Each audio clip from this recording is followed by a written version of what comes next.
There's so many times that we are in conversation with people, but we are not talking about anything that matters. For example, when you go to a party and you meet somebody for the first time and you're like, oh, what do you do? Instead of asking them, what do you like to do? We railroad them into having to talk about work or not having work or feeling like they need to apologize because maybe they're a caregiver or a mom and they don't have a typical job.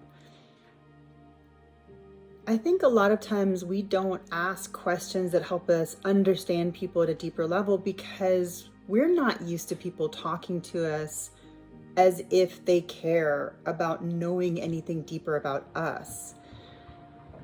So I would encourage you to think about questions that you can ask people when you meet them that allow you to know them.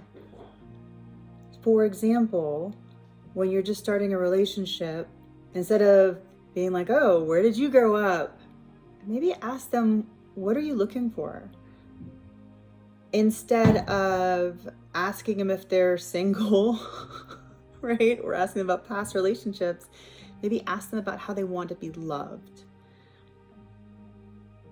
These are ways that they're big questions, and maybe it'll feel weird or scary because we're not used to asking them, but they will allow us to identify if we're in conversation with people that we want to stay in conversation with, and if they're capable of giving us what we need, and more importantly, if we're capable of being the people they need us to be.